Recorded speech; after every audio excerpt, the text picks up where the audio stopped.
On today's episode of Locked on Wild, what would the line combinations look like if Victor Frankenstein was in charge?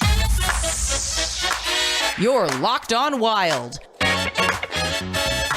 your daily podcast on the Minnesota Wild. Part of the Locked On Podcast Network, your team every day.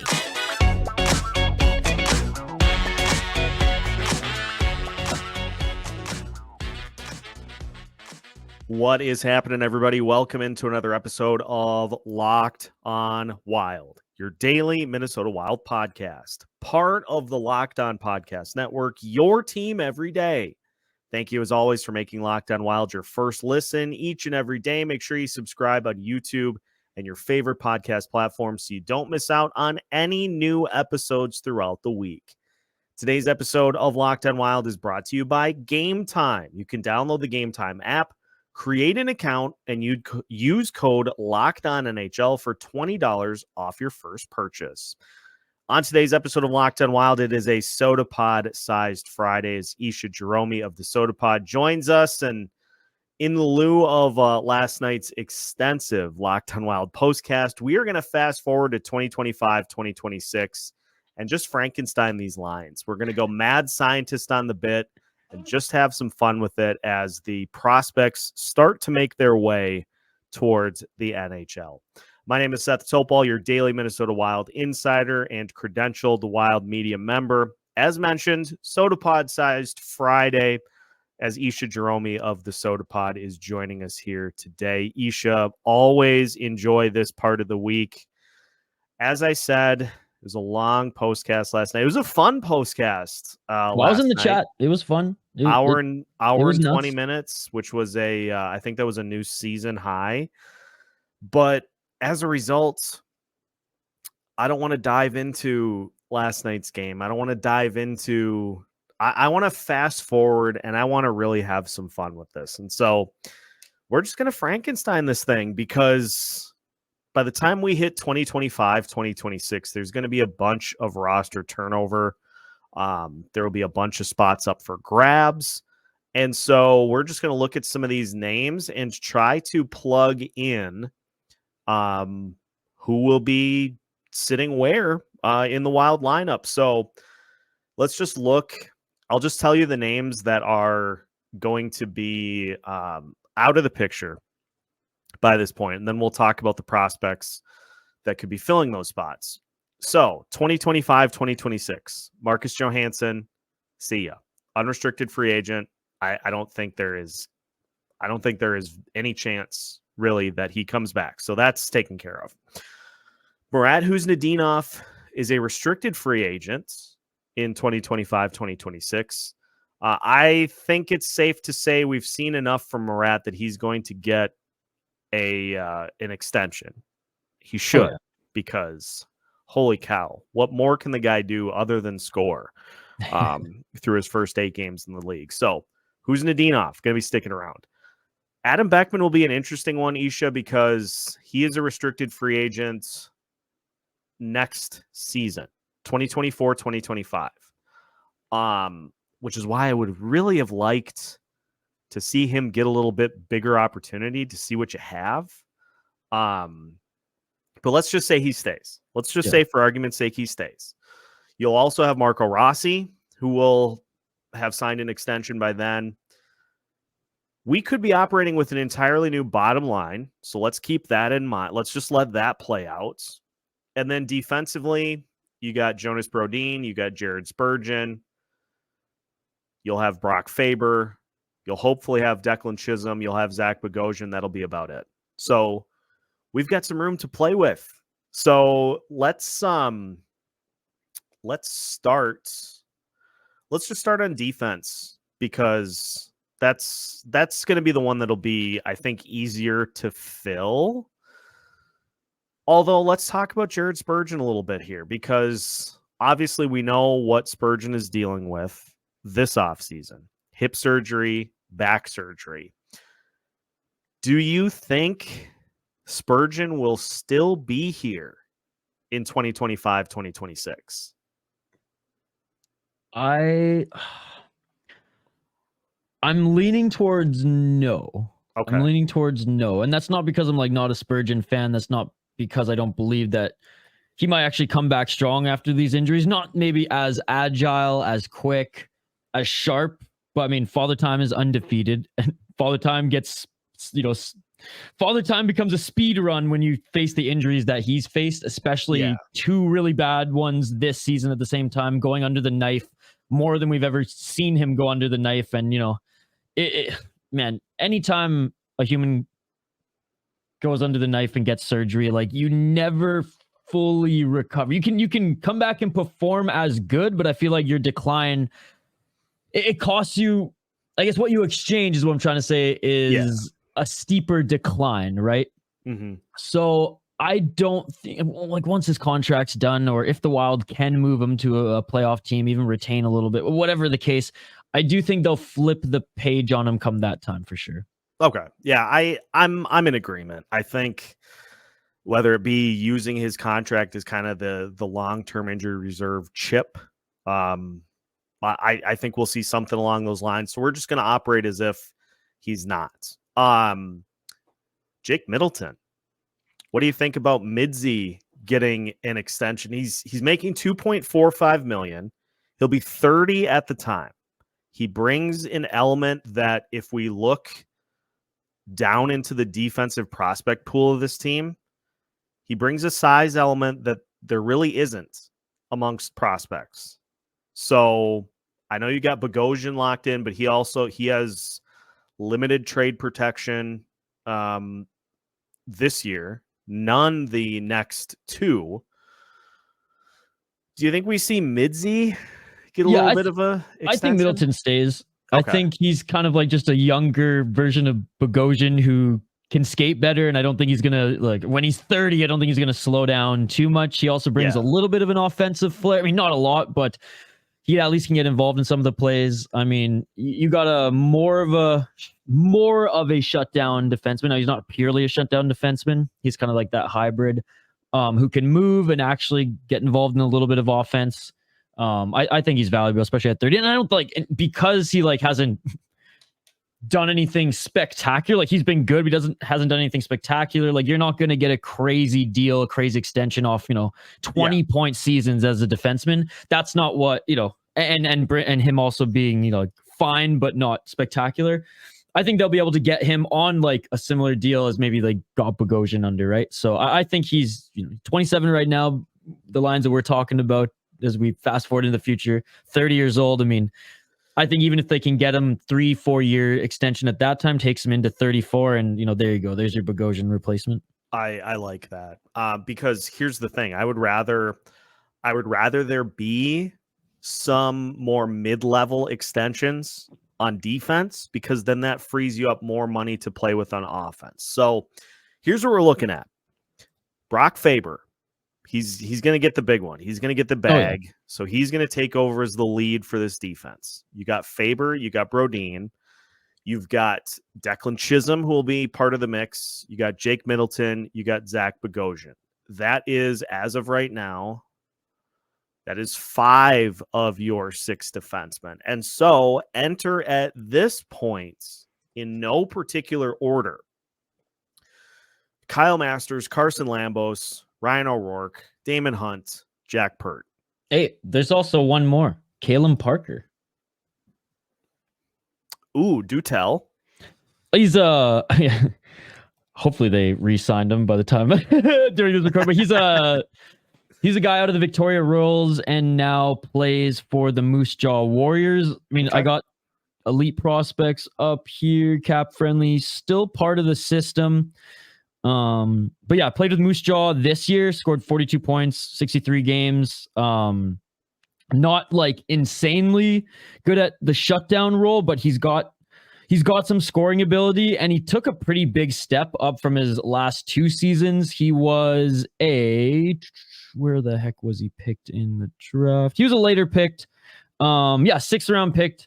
They haven't signed him yet, so he's still in the system. So again, he hasn't even hit Iowa yet. He's only 19 right now. So yeah, he's still unsigned, but he's still in the system. They haven't walked away from him yet. So, I mean, we haven't seen him at the pro level, but he's definitely someone there. Now, do I think maybe he'll make the jump in 2 years? Who knows? But he took a big step this year in the dub. He was playing for a Royals team that wasn't that great and still was able to be one of their best defensemen. Went over to Moose Jaw, who was a little bit better than the Royals, and like I said, had more of a big boy role and took a huge step up in his game. So there's just another guy in the mix that I think I'm the only Wild fan who knows about because I'm a Victoria Royals fan. The good thing is that there are plenty of darts to try to hit, and so let's just say Jack Peart is one of them. Because I like Jack Peart. We'll say he's one of them. We'll say just because he kind of seems like he's the furthest along, we'll say that Daemon Hunt is the other. And so whether it be Daemon Hunt getting into the starting lineup or Jack Peart, I'll just say Jack Peart and Daemon Hunt is your seventh defenseman.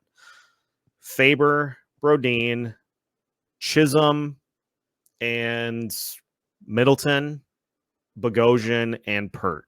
And then Hunt as your seventh defenseman. What do we think about that? That's actually pretty good because, like, if the Brodin continues to be injury prone, which again, I really hope he isn't. I hope this year was just one of those mulligan years because historically he doesn't get too banged up. He'll miss like a few games here and there this season, but nothing like major, nothing that sets him back like we saw this season anyways. But he'll be one of the older guys in that bunch, and if he if he does get hurt or if his role has to be diminished a little bit, I would like to see either of those two guys take a step up, and I think that they will be by that time. I like both of them. Peart and Hunt are two very different players as far as the defensive position goes. Yeah. So it'll be interesting, but I think it's cool that they have options. Options. Yeah, the D, and I know things didn't look great this season defensively, but I'm going to, until I can dive in a little bit more and kind of dig into like how particular players are getting developed. I mean, Masters is 20, Lambos, Spacek, O'Rourke, and Daemon Hunt are all 21, and Simon Johansson's 24. Jack Peart is 20. That's a pretty young D-core, and that's basically the entirety of the defense for the Iowa Wild. So until I can dig in and really kind of get behind the motor, so to speak, until I pop the hood and really see what's going on, I'm just going to attribute it to these guys being young until I see something that suggests otherwise. So I do think Hunt is the best option though, because he had more of an elevated role this year on a young Iowa team that they had a lot of struggles this year. They had a lot of speed bumps and also just had to kind of level up with some of the younger guys. They couldn't lean on some of the older players. They couldn't lean on some of the veterans who were, quite frankly, called up to the Minnesota Wild this year. Petan was moved, who was, a veteran, kind of like AHL, a guy that they call them the tweeners, right? The guys who absolutely light up the AHL, but just can't quite get it done at the NHL level. And all that said, Daemon Hunt actually was awesome this year. He delivered in points, 25 points in 44 games. He actually, if you take I'm not a big analytic whiz. I'm not our boy Brett. Shout out Brett Marshall, his analytics, but his defensive numbers, from what I looked at, surface level anyways, were actually pretty damn good. Like, he didn't hurt the team at all. He didn't sacrifice defense for offense. Sure. He kind of was just good all year on a team that struggled a lot. And he wasn't the one who was, burning the team at all. There was some mistakes here and there, but I really liked what I saw from him this year. And I'm interested to see Peart at the pro level, because you can come out of college and just be ready. I mean, obviously Faber had a lot more buzz around him, a way higher ceiling than Jack Peart, but we saw how seamless he made that transition. I don't think Peart's going to make that easy of a transition to pro, let alone the National Hockey League, but he very well could make some noise next year in Iowa, and then maybe this conversation changes. Yeah, and we could hear, like, we could get a big year from Lambos or Masters, and then they end up coming up quicker. But I do like that trio of Faber, Chisholm, and Hunt, because then you got your defenseman on the power play locked in, because then Daemon Hunt can back up both guys if somebody comes out of the lineup. So thinking down the road, like that'd be a nice triangle to have if you're trying to make sure that your power play is set, so you don't have Alex Goligoski manning power play number 2 for long stretches. So just large net cast a couple years down the road. Defensively, feels like there are plenty of darts to throw at that dartboard. Now, offensively, we have the opportunity to really cook here. So we're going to take a look at what could happen with these offensive line combinations as we continue today's episode of Locked on Wild after this. Today's episode of Locked on Wild is brought to you by Game Time. Folks, Major League Baseball is underway, which means that you have the opportunity to go see the Minnesota Twins play on almost a daily basis. If you're like me, the weather gets nice. The weather might be rainy one day and nice the next, and you decide, hey, I want to go see the Twins play. You can head to Game Time. You can get tickets the day of for some incredible deals thanks to Game Time's last-minute deals.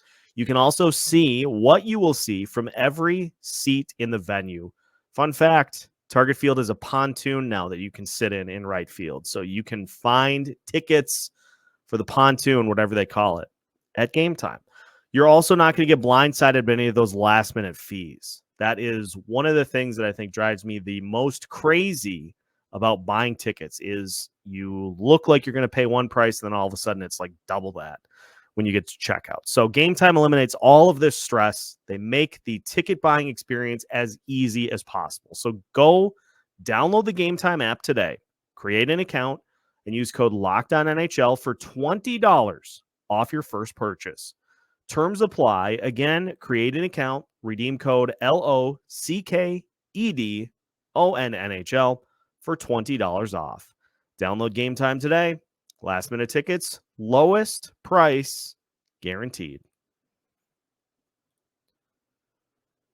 Welcome back to today's episode of Locked on Wild. Once again, we thank you for making Locked on Wild your first listen each and every day. For your second listen, make sure that you check out the wide array of content coming at you from the Sota Pod, whether it be my regular appearance on Mondays, whether it be Fellowship of the Rinks, whether it be Judd's Buds, whether it be until the season is done. And then I would imagine there's a little bit of a break, MNCAA, and plenty more at large during the week as well. Sota Pod's got you covered. So make sure to give them some love for your second listen here today.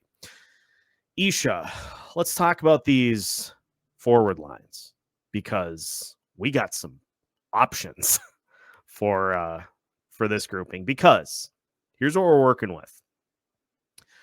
Marcus Johansson will be gone. And we're going to just assume at this point, Vinny Lettieri, Jake Lucchini, and unless Mason Shaw signs a multi-year extension, we're just going to assume that fourth line is completely different. Mm-hmm. So let's do this. Let's take Marcus Johansson. No, Marcus Foligno. Wow, if I could talk. Let's take Marcus Foligno. Let's take Freddy Gaudreau. And let's take Ryan Hartman. And let's just put them on the fourth line. Let's just assume at this point that there are no takers for Freddie, and that you just kind of logically wanted to put Foligno and Hartman lower in the lineup anyway.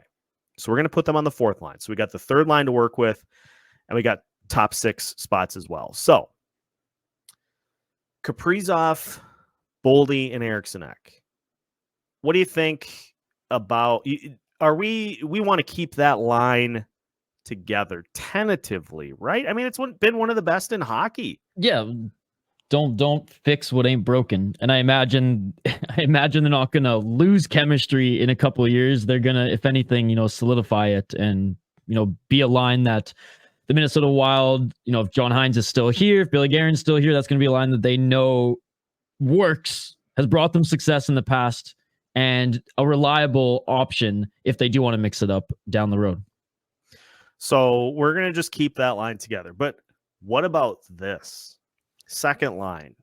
At this point, this will be the last year of Matt Zuccarello, Marco Rossi, and Danila Yurov. Yurov will tentatively, he'll be here by then. He'll be here in 2 years. So second line of Zuccarello, Rossi, and Yurov gives the Wilds the second line wing we have been craving for years since Kevin Fiala was traded. Gives them that second line dynamic wing that has playmaking abilities. How about this for a third line, considering what we have right now? Marat Khusnutdinov, Adam Beckman, and Liam Ohgren. Dude, that sounds awesome. And I do think that, like, depending on how good, again, Ohgren looks in North America, I think you could maybe, like, you could swap Yurov with Ohgren. Now, if that second line with Rossi needs, I guess, less of a pure finisher and more of someone who can also help set some stuff up for some fancy plays, then yeah, I think Yurov is your guy. But I mean, Ohgren has that in his game as well. Yeah. And he's just as much of an offensive threat as Yurov. I mean, we saw that with his time in the SHL. We saw that not necessarily score this last year World Juniors, but his opportunities were there almost every game. Like, it was night and day from the year previous. So those two, I'm very curious to see, not necessarily who's better, but what role they're going to kind of fall into. If one's going to be more of that scoring winger, if one's going to be more of that hybrid. I really don't know yet, as there's been glimpses of both from each of them so far in their development. Obviously, one in the SHL and one in the KHL. And furthermore, like, is there like a Russian factor? Is there just like some Russian chemistry that forms between Marat and Yurov? Maybe. I mean, I don't know if I buy into that too much, because at the end of the day, it's hockey. That's the language they speak. Yeah. But, maybe there is just something there that we see as far as a spark. But either or, I mean, you put Yurov on the second line with those two guys, with Zuccarello or Rossi or Ohgren, I think you're in good shape. Or let's just assume that some of these guys pan out more than we had thought. What if then you go Kaprizov, Eriksson, Yurov, Boldy, Rossi, Ohgren, and if Zuccarello at that point in his career, final year, the twilight, if he's a third line guy by that point, you go Zuccarello, Khusnutdinov, and Beckman, or another youngster at that point. Because we talked about those guys mainly, but like, you got all these names too. You got all these names too that we got to keep in mind. You got Vladislav Firstov, you got Hunter Height, you got Riley Height, you've got Rasmus Kumpalainen. Like, you've got a full cupboard of players that are going to be available. And Riley Height might even be better than Yurov or Ohgren. Like, we don't know yet, because it's hard to tell with the Dubs sometimes, because it's not pro yet, whereas Ohgren and Yurov, they are playing pro hockey. Now it's the KHL and SHL, it's not the NHL, but it's still with men. Whereas, like, Height has proved this year that, like, he needs to, we need to see him play against and with men now to see if he can actually reach that ceiling that has been set. But like, there's definitely potential there, and he's so nasty. So you said it. Like, I would say he's that next. I would say it's those three who are like the top threes. Yurov, Ohgren, and Height now are like, those are the big three coming in that like have set the expectation high based off their play this last year and their development. But I mean, first off, too, I mean, what a renaissance year for him. Down and out, screw you, Iowa, going back to Russia, and he's come back and he's looked really, really good. It's tantalizing. It's way better than talking about losing to the Avs. Like, there are a ton. Like, and I know whether or not all these guys pan out, is certainly a question. But it's that the beauty is, even if there's still some question marks, but their value is still high because we haven't seen them fail yet. I mean, look at this crop of defense that they could move up in the draft to try to grab someone this year or next year, depending on where they end up. Same with the forwards. Okay, there's no room for the Kupalainens. There's no room for Sammy Walker to ever get a chance. I know he's 24 now. He's getting a little older. And they have to prioritize height. They have to prioritize Ohgren. They have to prioritize room for Yurov. Well, all these other forwards that they've drafted, maybe Firstov becomes a trade, a trade piece as well. So this is a good problem to have when you have a lot of guys, maybe not blue chip, maybe not those like A+ level guys that you expect to come in and again have that high ceiling. You have those guys maybe like B level who are doing good in the AHL, who you haven't been able to test them yet at the NHL. But their ceiling is still projected to be high. Those are the guys you can get picks for. Those are the guys you can package together to acquire a piece that's, say, missing on the roster due to injury, or, that's what the GM and assistant GM positions are for, to identify needs on the roster and address it with some of these guys that you drafted as well. So having an embarrassment of riches, having the cabinet full, even if some of these guys don't get a chance to pop with the Wild, and shoot, even if they pop somewhere else, you still use them in a positive way to acquire pieces you need or to continue to get draft picks so you can continue this cycle, because this cycle is a good cycle to have. Even if 1, 2, 3 of these guys pop somewhere else, that's going to happen. But if you don't have the opportunity for them to pop here, and you need to solidify one player on a certain position or to keep those draft picks coming, if you got Judd Brackett as head of your draft, like, you want to keep him with the tools to be able to work. You want to keep providing him with tools to work. Keep him happy and keep him being able to continue to cook. Keep those second round picks coming in, because he does some good work in the second round, as we've seen.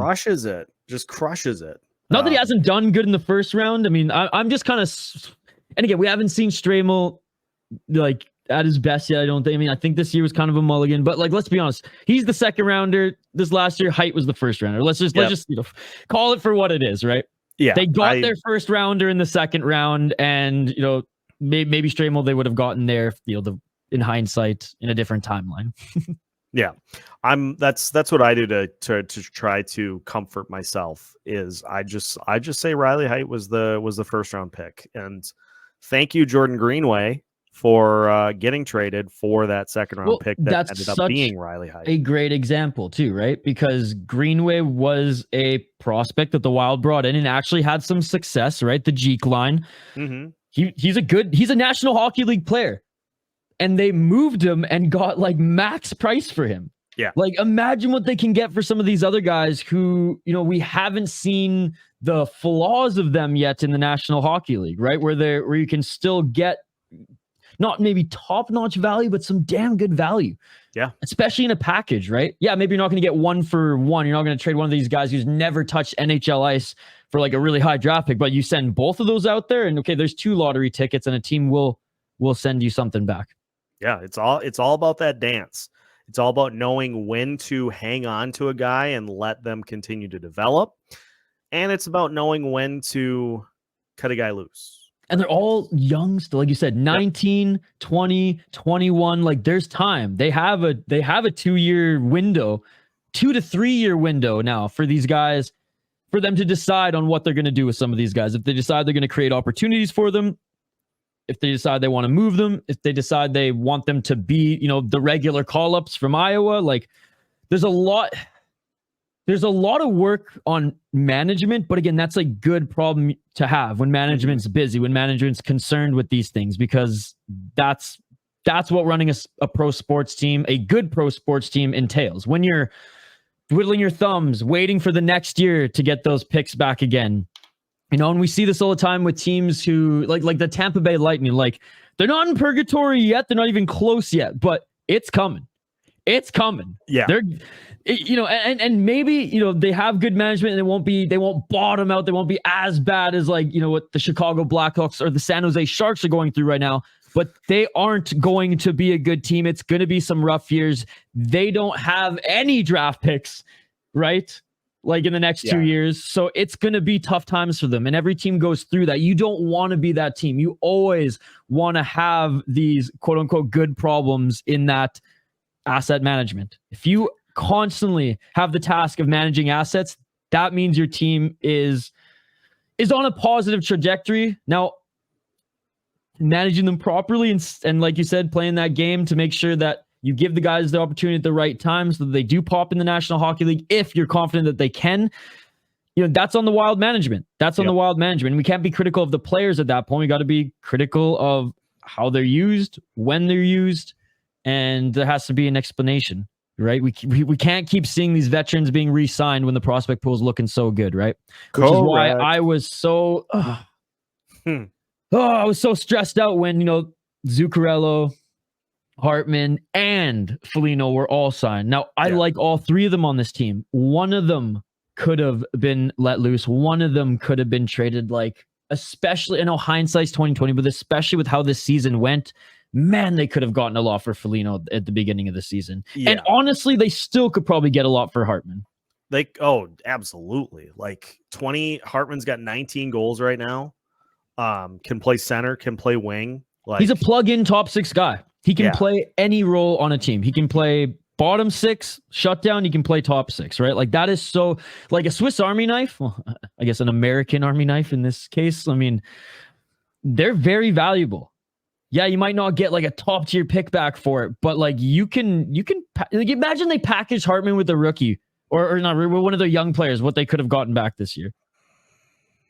Yeah, that would have Foligno been the same, right? The Foligno the same. That would have been a nice problem to have, but Zuccarello is a different story. But I have no issue with them keeping him until he wants to retire. Yeah, I of the extensions, I have the least issue with Zuccarello. At this point, it's probably Gaudreau, Foligno, Hartman, Zuccarello in that order.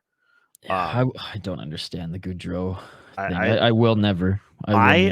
I'm kind of talking myself into that Gaudreau was a panic extension that was done because the team wasn't sure what Marco Rossi was going to be able to do. And now that Rossi has cemented himself as that's a good point. And he did well the 2 years prior, right? What was let me bring it up here. 19 goals last year, 14 in 76 games, 44 points, 38. So it's it's deserving of an extension, but with the situation that this team is in, why? 5 years was insane.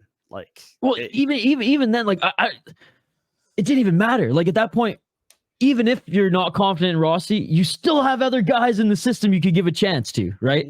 You knew Marat was in the pipeline. Did you really think that this guy, 30, 40 points or not, was going to help you, get that playoff berth? Or furthermore, if you made the playoffs, was going to help you get to the second round? I'm sorry. He was never that guy. He was never that guy in Nashville. He was never that guy in Pittsburgh. He was never that guy. Because now what's his ceiling?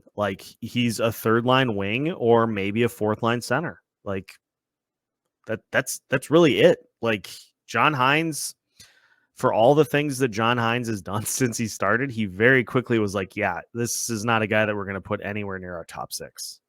No, he wasn't. And honestly, I didn't even realize how little he played in Nashville. I thought he played so much more. He played more in Milwaukee. Yeah. Well, it's just another in a long line of things that are current issues, which is why we've kind of fast forwarded to 2025, 2026, at least for today's purposes. Let's finish by just talking a little bit about the goalie situation, because that could look very different by 2025, 2026. And so we'll finish today's episode of Locked On Wild talking a little bit about the net miners after this. Today's episode of Locked On Wild is also brought to you by FanDuel. And ladies and gentlemen, you can say goodbye to busted brackets because the Final Four is here this weekend. And we will have a great idea by weekend's end as to who has a chance to cut down the nets. You still have the opportunity, whether you're still looking for the upset or you're just trying to figure out who is going to be the national champion. you still have time to go dancing on America's #1 sportsbook. Right now, new customers get $200 in bonus bets if your first $5 bet wins. I'll give you a guaranteed lock. Go take a look at whoever the Colorado Rockies are playing. Bet on that team with your $5 bet, and you've got $200 in bonus bets to roll all through the weekend, whether it be betting on the Winnipeg Jets against the Minnesota Wild, or the Final Four, or the NBA. You've got unlimited options with FanDuel. So again, Colorado Rockies, whoever they're playing, go bet on that team, and you'll have your $200 in bonus bets. Or my name isn't Seth. You can use those bonus bets on anything. Point spreads, money lines. You can even pick who you think is going to win it all. So head to FanDuel.com/lockedon to bet on college hoops until they cut down the nets. That's FanDuel.com/lockedon. FanDuel.com/lockedon. Final segment of today's episode of Locked On Wild. A shorty segment here for today. But again, it's a Sota Pod-sized Friday here on Locked On Wild. Isha, Jahromi joining us for today's episode. Again, make sure you check out the Sota Pod after today's episode is done, whether it be Judd's Buds, Fellowship of the Rinks, whether it be MNCAA, whether it be the Sota Pod at large. A ton of content over there at the Sota Pod, so make sure you check it out. Speaking of, check it out, Isha. The goalie situation. We'll finish on this today as we kind of take our attention to 2025, 2026. One guy I can tell you will probably not be here by that point is Marc-Andre Fleury. Yeah. The hope, well, Jesper Wallstedt will be here by that point. Do you think Filip Gustafsson's still going to be here by the final year of his current deal, 2025, 2026? I would say that I'm 50-50 on this, because he was really good in his first full year with the Wild. This year, not so much, but the whole team was kind of in shambles this year. Now, was he to blame in certain games? Absolutely. So for me, it all kind of rides on this next season. You know, they've given him a healthy chance. He'll probably get.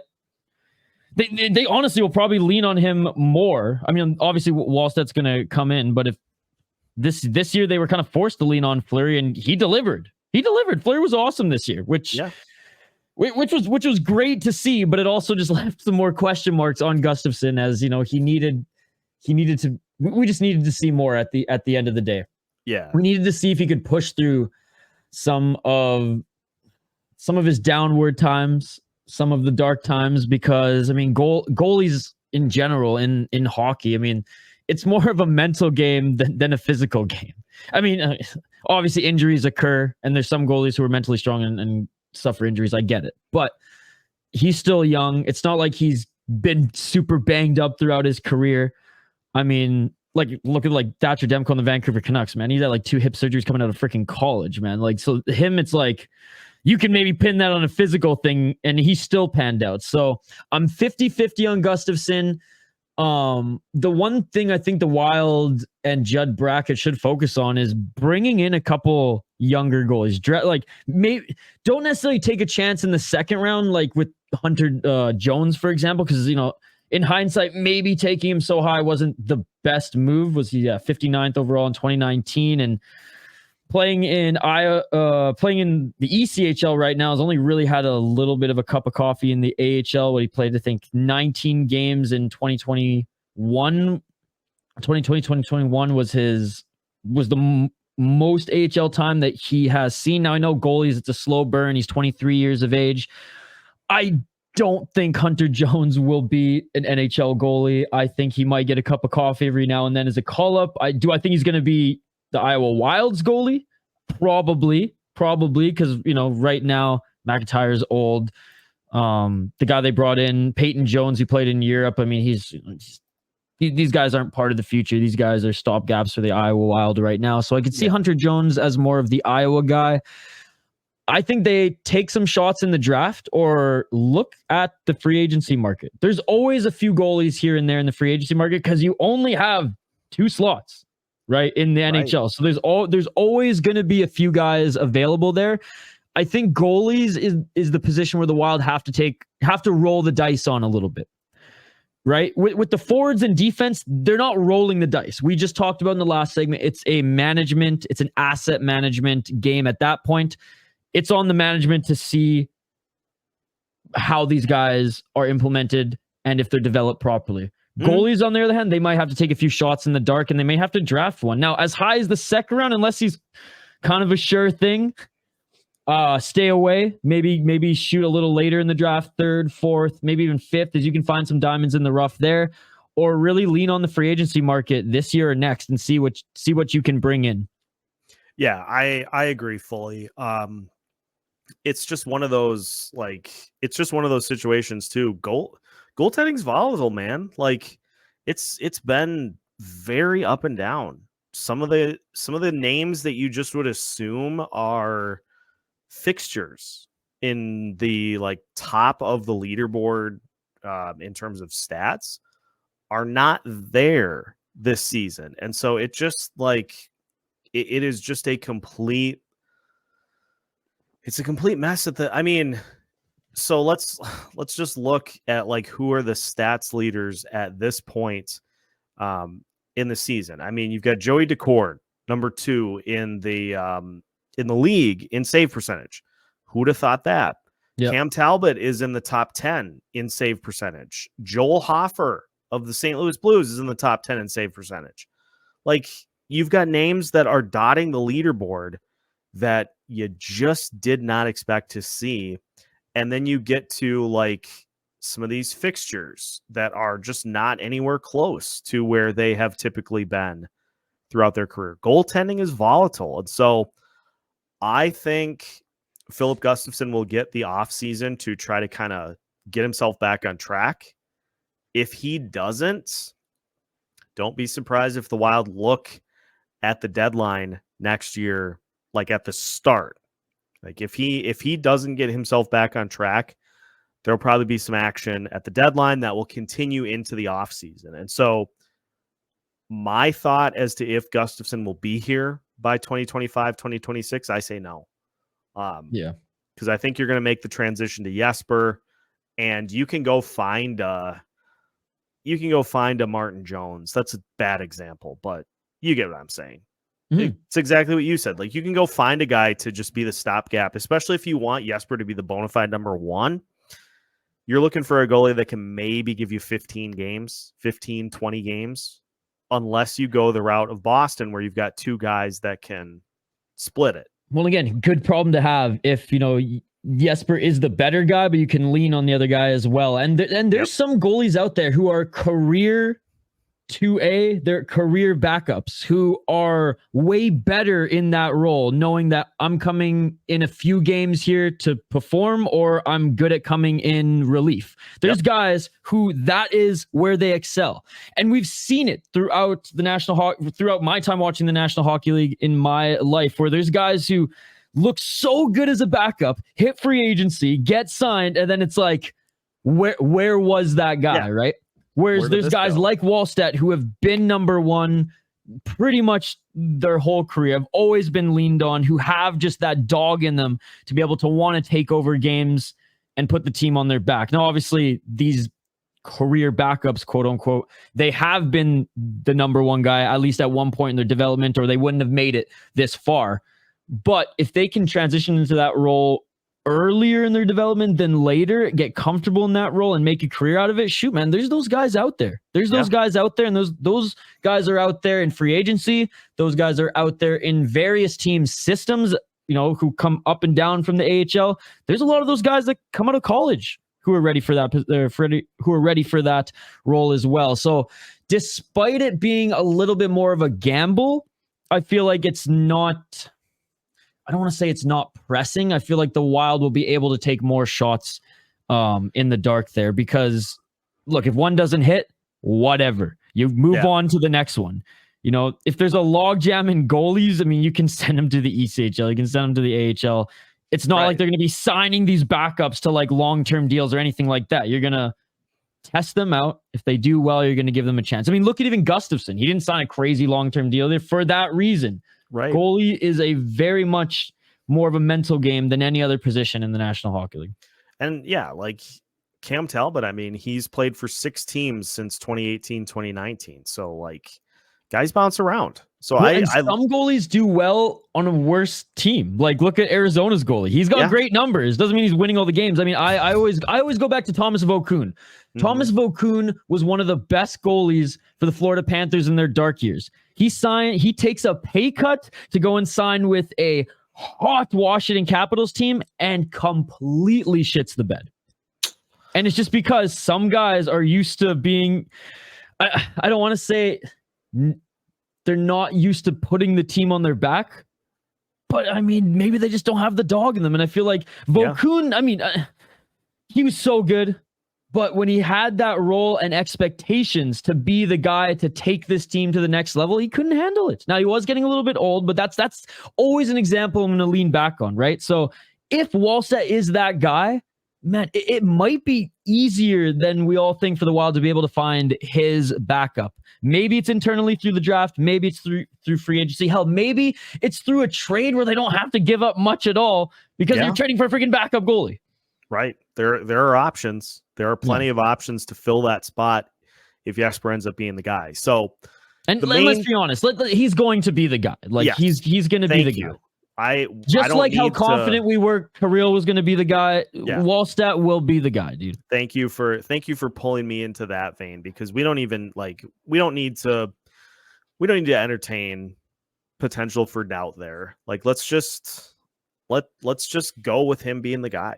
I'm fully on board with that. Look at his development so far. He did well in the pros overseas. He's come into the AHL. He's put up the numbers. He's checked all the boxes other than his one NHL game, which you can't even read into that much. And what I did read into that game wasn't how many goals was scored against him, how angry he was. Yeah. And that's a positive. He wasn't complacent. He wasn't woe is me.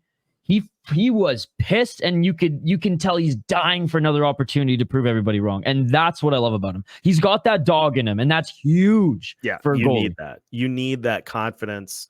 You need that swagger. Yeah. You need that compete level, and he's got it. So and you need to be comfortable under the biggest lights, under the bright lights. And it didn't look like he was uncomfortable in that game. It looked like he was pissed off and frustrated with himself and the team in front of him, as he should have been. 100%. So hopefully what you got from this today is that there are a lot of players, a lot of prospects that could potentially have a role with this team over the next 2 years. The question is who will hit and who won't. And we'll find out over the next couple of seasons. We got a whole draft this year coming up too that, man, if Zeev falls into their lap, it changes this whole defensive conversation, right? I hope that happens, but we'll see. But that'll wrap it for today's episode. Isha, pleasure as always. Yeah, man. Always enjoy the opportunity to be able to cross over and to unite the audiences of Locked On Wild and the Sota Pod. Listeners, again, make sure to check the Sota Pod out here throughout the rest of the week into Monday, which will be my next appearance on the Sota Pod, and we'll talk. We got a ton. We'll talk about a ton of different things, so make sure to tune into Monday's episode. Make sure to hit a like on today's episode and subscribe to Locked On Wild if you have not already, so you don't miss out on any new episodes, or in today's case, a double episode day. We got a bonus episode for you coming up later. And it's a good one, guys, so stay tuned. Yeah, it's juicy. So make sure to tune in for that. And listeners, you can find new episodes of Locked On Wild every Monday through Friday as part of the Locked On Podcast Network.